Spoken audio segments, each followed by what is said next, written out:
I had persuaded Sherlock Holmes to take a brief holiday with me. As we rumbled through the countryside, it was a comforting thought indeed that for a while anyway, there would be no desperate men at the door of our flat in Baker Street, no life and death cases to solve.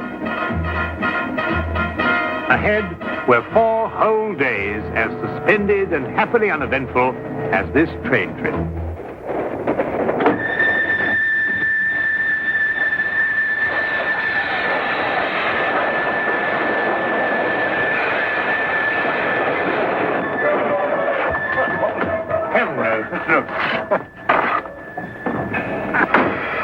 Hear anything? Not a thing. Well, I hope we haven't heard anything. We must be doing 30 miles an hour. Oh, we're doing more than that, I think, Watson. I thought you were asleep, Holmes. Well, not really. I was thinking about that Parkinson axe murder. You know, that unfortunate business in South Africa. And I was wondering... what? You are on holiday. Oh, yes. Yes, of course. Quite right, Watson. Quite right. Mr. Holmes? Yes, I'm Mr. Holmes. I thought I recognized your name on the reserve passenger list. Thought you might be able to help us. We seem to have had a sort of an accident. An accident or an incident? Well, I suppose you could call it an incident. But one of our passengers has disappeared. Disappeared? A boy. He was traveling with this young lady here. Paul is his name. Paul Windmaster. You must find him. I've heard you can do things like that, Mr. Holmes. Will you help me? There. I'm his governess. I should never have taken my eyes off him for a minute. But I looked in on him after he went to bed and was fool enough to imagine that everything was all right. Do you think he might have been kidnapped? Oh, no, I'm sure Paul ran away. How will I ever be able to face his father? I think you'd better sit down, Miss... Kendall. Lydia Kendall. Miss Kendall, and tell us everything from the beginning. I'm sure we can be of help. Sit down. Thank you. Tell me, Miss Kendall, what happened that made the boy run away? Mr. Holmes, have you ever heard of Paul's father, Larke's Windmaster? Oh, yes, Ripsaw Windmaster, the Canadian timber king. The papers call him that. As rough and strong a man as the trees he cuts down. Paul, not having a mother since the age of 2, has grown to be like him in many ways. Independent, wild. Believe me, I've had a full-time job. I can imagine. Mr. Windmaster never disciplined him. Was actually proud of Paul's spirit. Until one day, rather suddenly, it struck him that he was bringing the boy up improperly. You asked me what caused the boy to run away. It was just that. And yesterday, when I went out to fetch Paul, I began to see the first signs of what was about to happen.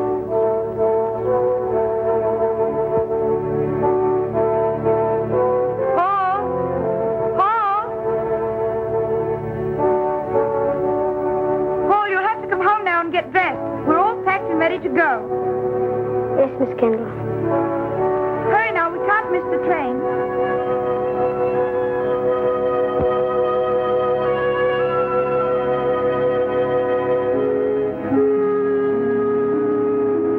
Now, when you arrive at the school, you'll take the boy directly to the headmaster. He's received a full letter of instructions from me, and... Oh, there you are, Paul. Your Uncle Cecil's just arrived to say goodbye to you. Here's wishing you success, Paul. Thank you, sir. You were taught to be a gentleman. Something which, your mother forgive me, I failed to do. Yes, Father. What have you got there? White mice. White? Now look here, Paul. You certainly don't intend to take them to school with you. I can't leave them here. Nobody would look after them. Now that's foolish. Nobody really cares about white mice here, except me. Well, you can give them back to whoever gave you them. You mean Coco? Who? Coco the clown. I'm afraid I introduced him to Coco. The day I took him to the circus. They've become rather good friends. Well, I couldn't give them back. He gave them to me as a gift. Paul, I don't care what you do with them, but you can take them with you, and that's final. All right. Leave them here, then. Good boy. Well, you and Miss Kendall had better be off. Well, what's the matter? I don't want to go to school. What? You didn't go to school? Why should I? Times were different when I was young. You don't know what you're saying. I have my horse and my white mice, and Coco and I are supposed to meet next week. You can't run wild all your life. You'll grow up to be a savage. But Lydia could teach me everything I need to know right here. Miss Kendall isn't a teacher. She's a governess. She knows as much as anyone. Now listen to me, Paul. One day you'll come into possession of everything I own. This estate, my lumber mills, everything. When that day comes, I want you to be equipped to take over. Well, I don't have to go to school for that. And I don't have to wear a tie and jacket either. You'll wear a tie and jacket and you'll like it. And you're starting to school right now. Put me down! I don't want to go to school! I'll run away! Put me down! I'll run away! Well, Miss Kendall, are you coming? Put me down! Put me down! He boarded the train without further protest.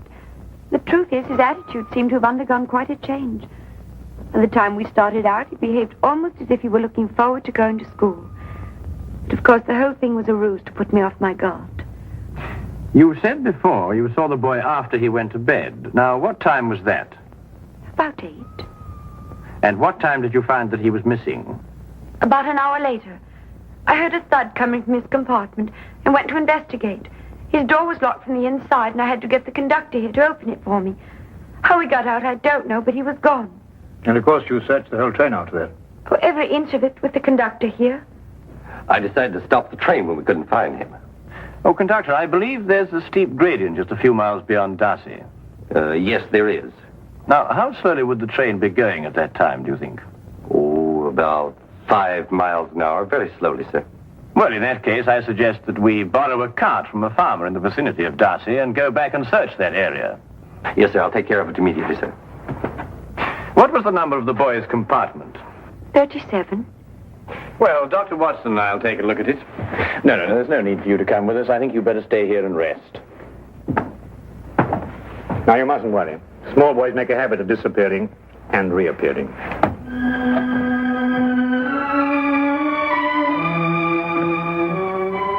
I hope so. I hope so.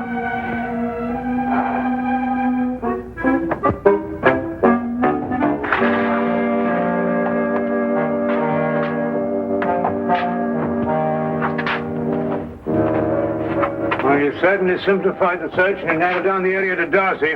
Here, Watson, give me a hand with this window, will you? Yes, sir. All the same, this train window.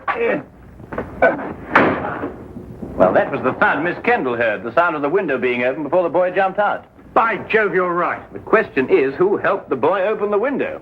Well, it took 2 of us to do it. Exactly. Good heavens, Holmes, do you mean that he must have had an accomplice? Of course he must have. Yes, but who on earth would want to help a little boy to run away? Well, when we know that, Watson, we will have the answer to the problem of the boy who didn't want to go to school.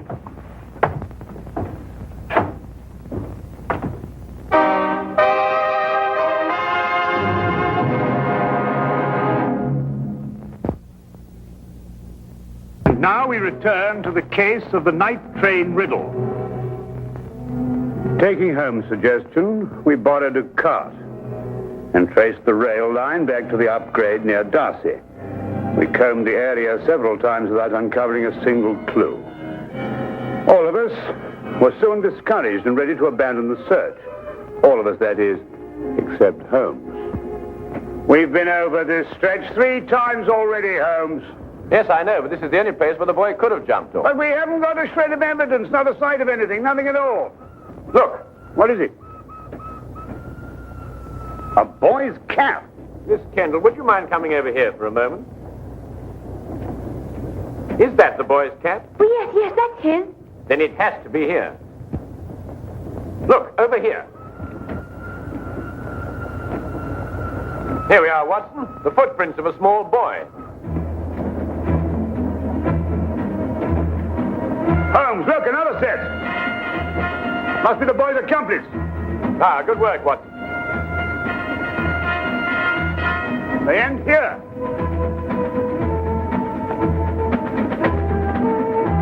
Then it's quite clear what happened. Not to me. Well, they obviously boarded another train, a local, I imagine, traveling in the same direction as we were. We do pull alongside a local here, Mr. Holmes, the up train from Royal Minster. Well, how can they do that? Change trains in midstream, so to speak. Well, obviously, Watson, if both trains were traveling slowly enough. They do. It's possible, entirely possible, Mr. Holmes. Conductor, I think you'd better telegraph ahead and have them stop that train. Yes, sir. Do you think they'll find him, Mr. Holmes? Well, we are near enough to the truth, Miss Kendall, not to have to speculate anymore. We will soon know. We began a hasty return to the night express, aboard which we hoped to catch the local. Holmes insisted that time was of the utmost importance.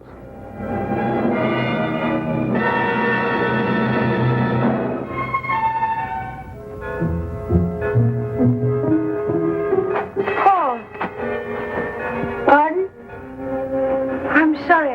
I thought you were another boy. Perhaps the next compartment. Well, this is the last one, miss. You held out so much hope, Mr. Holmes. How many stops did the train make before Darcy?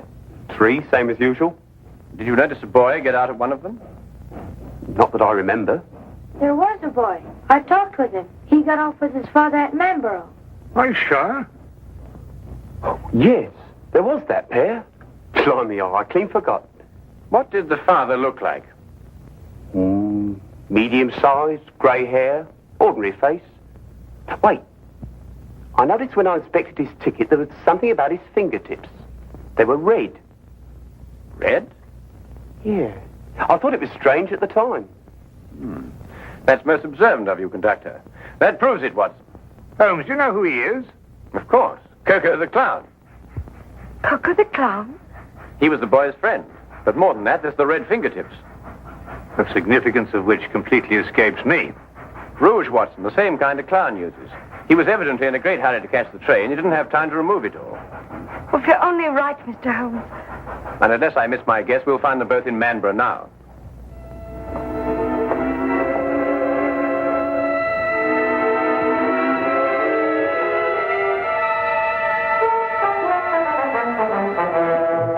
Watson, Miss Kennedy is sending a wire to the headmaster of the school, telling him they've been delayed. As soon as she's finished, we can be off. What's the matter with you? You don't look like someone who wants to be taken to the circus. Holmes, do you realize it has taken me the last solid 3 weeks of pleading and cajoling to persuade you to take this trip? And now look where we end up, in Manborough. And don't you underestimate it. We can have a very exciting holiday here. Oh, holiday? We might as well have pitched attended Lestrade's office. I know, but we couldn't very well refuse to help them. No, we couldn't have refused to help them. But when we eventually find whoever it is who's at the bottom of this thing, please remember one thing. He's my pigeon. Don't upset yourself, Watson. As soon as we can find the boy, we can continue on our journey. Oh, I'm glad you still considered that. Well, shall we be getting along? Oh, by the way, Watson, I didn't mention it to Miss Kennedy, but I believe there's some possibility the boy may be in danger. So I don't think we ought to lose too much time. Not a very convenient place to leave luggage. Holmes! You gotta wait a minute. We've left all our bags in the train. There's no time to worry about that now, Watson. Come along. But look, Holmes, we've got everything in them for our 4 days. All right, I'll find Miss Kendall and get a carriage, and we'll meet you in the street. Now, hurry up. Right.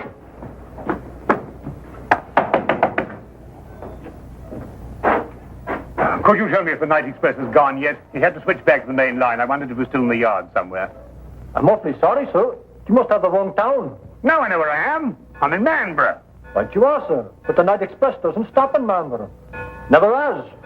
Except once. But confound it, man, I know it stops here. Oh, no, sir. The only time the night express ever stopped in Manborough was in the summer of '88. A wheel fell off the locomotive. Right out front here it happened. It stopped all right that night. Now, look here, this is urgent. I happen to know the night express stops here because I got off the thing at this station. Now, will you kindly go and find out if it's still here? Well, I have to go down to the yard area. In about 5 minutes, I'll ask the signal box. 5 minutes? Oh, never mind.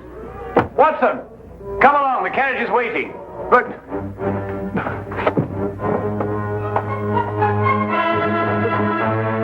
the luggage.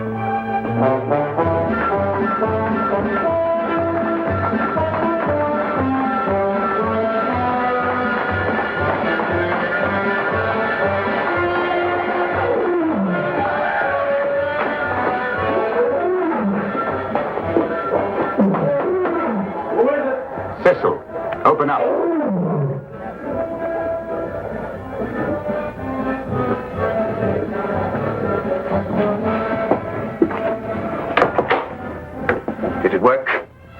We jumped off, switched trains. Ta-da! Like a couple of acrobats. Where's the boy now?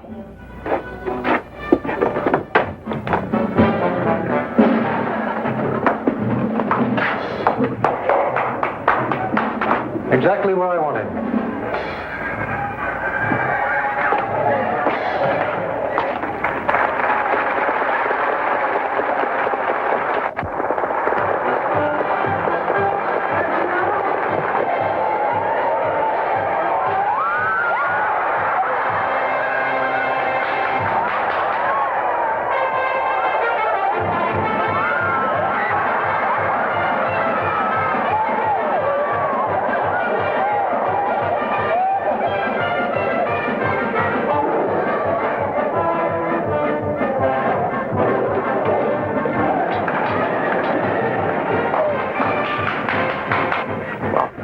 Get it over with. I was waiting for a down payment. How much?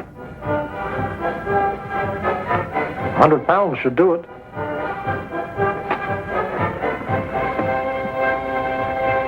That's cheap enough to show you good faith.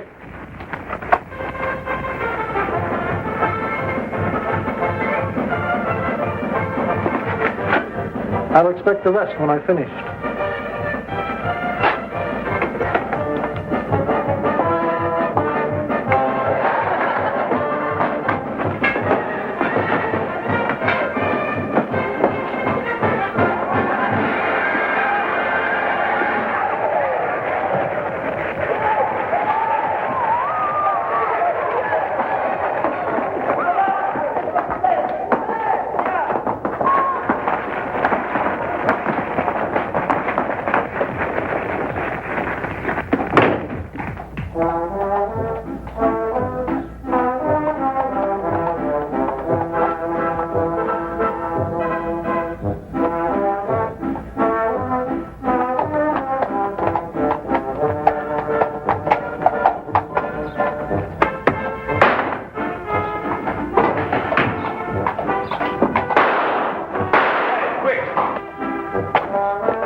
Take this gun and fire it up into the air. To the air? Yes, just to pin him down. What are you going to do? Well, I'm going to find out who he is and why he's trying to keep us from the boy.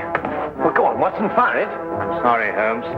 This one's mine. What? Watson! Watson, here! Fire it, Holmes. Fire it! Oh, very well.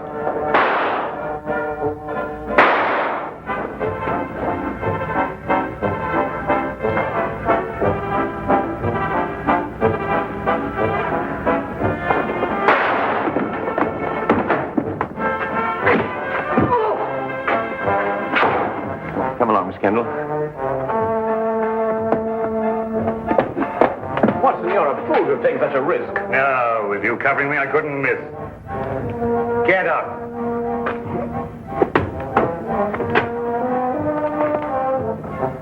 Mr. Windmaster's brother. Oh, Uncle Cecil. Yes, and the first in line to inherit the Windmaster fortune if anything had happened to the boy.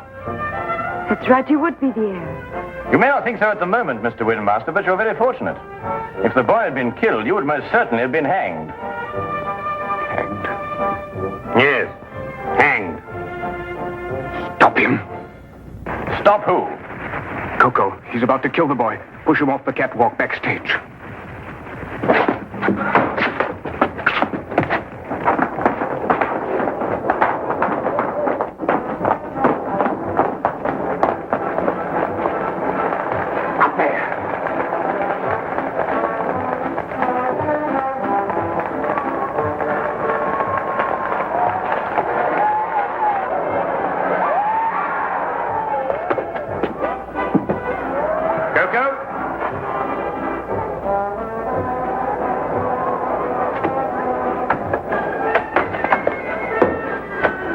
Don't come any closer. I'm coming down.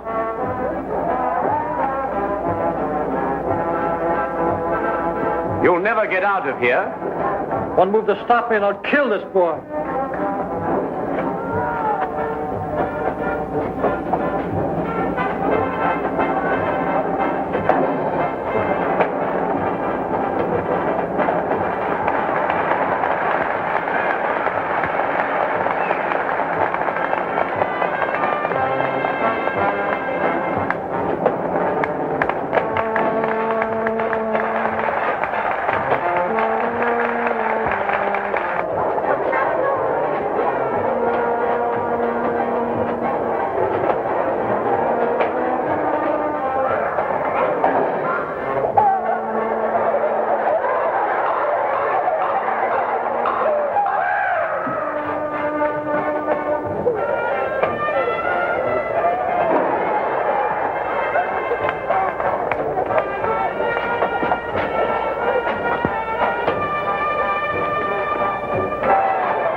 perfect timing, Watson. Yes, wasn't bad, even though I do say so myself. He wanted to kill me, and I thought he was a friend. Well, that should teach you a lesson, Paul. No one's a friend who encourages a boy to run away from school. Why, what would have become of Dr. Watson here if he hadn't gone to school? Well, it's very simple. He'd never have been able to accomplish that trick. But all he did was to... In dropping that counterweight, young man, I had to know the speed of falling objects, the theory of weight and counterweight, and of stress and resistance. Now, if I hadn't studied physics, there's no telling what might have happened to you. I never thought of that. No, of course not. Well, just you think of it from now on.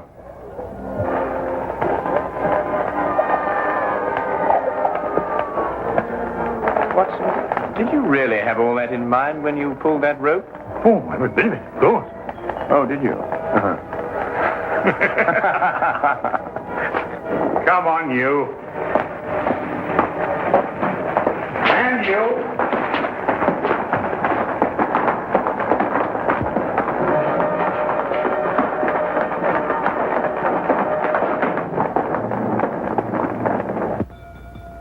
If you're looking for the time of the next London train, it will be along in 10 minutes. Huh? Oh, no. I was just wondering where our bags would be by this time. This train seems to be somewhat off schedule. I'd estimate that our clean shirts are about 30 miles north of Edinburgh at this moment. Oh, confound it, Holmes. Why dwell on that? Oh, don't take it so hard, old chap. We'll give it another try one of these days. Well, sir, it certainly was a shock to me. How? It's you again.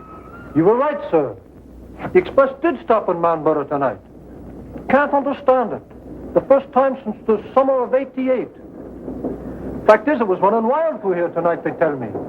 Came roaring through on the local line first, and back through here to switch over to the main line again. Can't for the life of me figure what they were up to.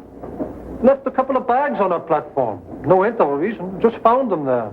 A couple of bags, did you say? Why, yes, sir. A suitcase-like. Don't know anything about them. One marked JW and the other SH. Suppose we'll have to keep them in the office for the 30 days required. My dear sir, if you'll just lead me to your office, I think I can relieve you of those suitcases within 30 seconds. My name is John Watson. Mine would be the one marked JW. Oh, you mean, I say, and this here gentleman is SH? Yes. This is my friend, Samuel Higgins. Ah, well, in that case, sir, if you'll come along to the office and identify the contents, I'd be glad to get them off my hands.